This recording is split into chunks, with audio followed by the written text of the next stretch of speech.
ट्रॅफिकमध्ये फसलाच असाल ना? जेव्हा आपण फसतो तेव्हा आपल्याला किती राग येतो ना, आपली चिडचिड होते. बघा, कुणालाही एका ठिकाणी फसून राहणं आवडत नाही.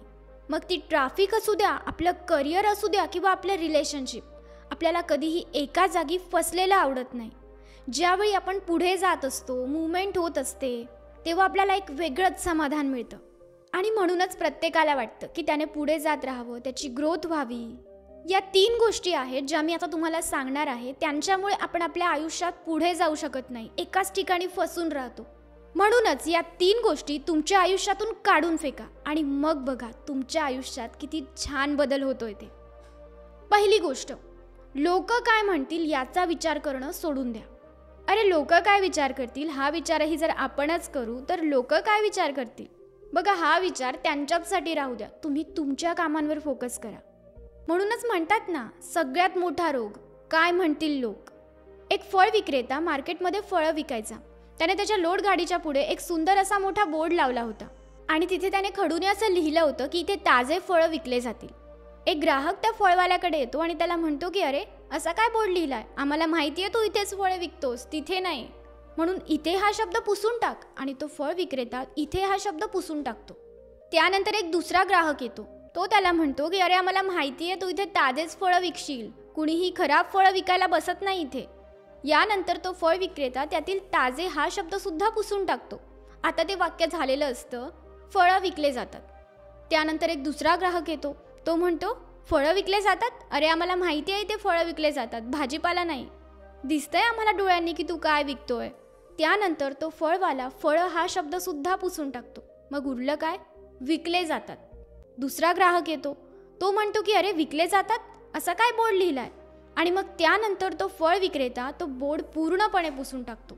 आणि त्यानंतर त्या फळ विक्रेत्याकडे पुन्हा एक ग्राहक येतो आणि तो त्याला म्हणतो की अरे, या बोर्डवर काहीतरी लिही, इतका छान बोर्ड आहे, लिहून चांगला दिसेल. यानंतर तो फळ विक्रेता डोक्याला हात मारून घेतो. मित्रांनो, या जगात प्रत्येकाचं स्वतःचं एक मत असतं आणि लोकांना दुसऱ्यामध्ये फुकटात सल्ले द्यायला खूप आवडतं. तुम्ही लोकांचे सल्ले घ्या, पण तुमचं सुद्धा एक मत ठेवा. तुम्हाला जे योग्य वाटत असेल ना, तीच गोष्ट करा. लोकांचा विचार करू नका. मी असं नाही म्हणत आहे की तुम्ही लोकांकडून सल्ले घेऊ नका, त्यांची मतं घेऊ नका, घ्या. पण जर तुम्हाला सल्ला योग्य वाटत असेल तर तो स्वीकारा. चुकीचा वाटत असेल तर त्याला इग्नोर करा. स्वतःचं मत ठेवा आणि लोकांचा विचार करणं सोडून द्या. दुसरी गोष्ट, असं म्हणणं की माझं तर नशीबच खराब आहे.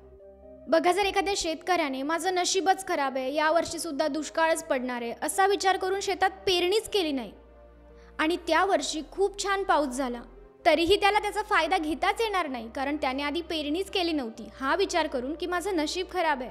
असंच जर आपल्या आयुष्यात आपण असा विचार केला ना की माझं तर नशीबच खराब आहे आणि हा विचार करून आपण कामच केलं नाही, एखादी गोष्ट मिळवण्यासाठी प्रयत्नच केले नाही, तर ती आपल्याला कशी मिळेल? एखाद्या गोष्टी मिळण्याचा काहीच चान्स नसतो जर आपण प्रयत्नच केले नसतील तर. काहीतरी कराल तरच काहीतरी मिळेल.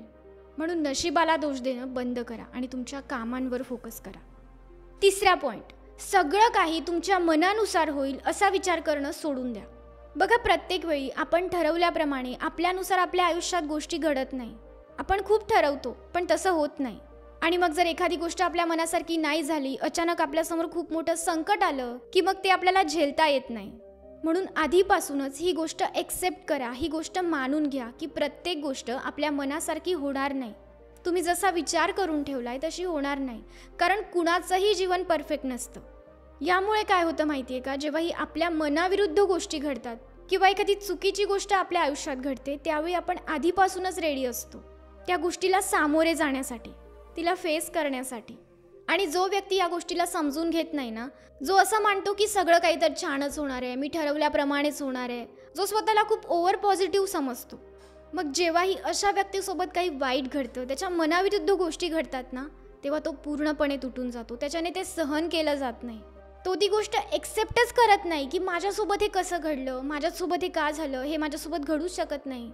म्हणून सगळं काही आपल्या मनानुसार होईल, आपण ठरवल्याप्रमाणे होईल, आपलं आयुष्य खूप परफेक्ट आहे हा विचार तुमच्या डोक्यातून काढून टाका. तेव्हाच तुम्ही जीवनाचा खरा आनंद घेऊ शकता. आणि अशी कोणती गोष्ट आहे जी तुम्हाला पुढे जाण्यापासून अडवते, ती कमेंट करून नक्की सांगा.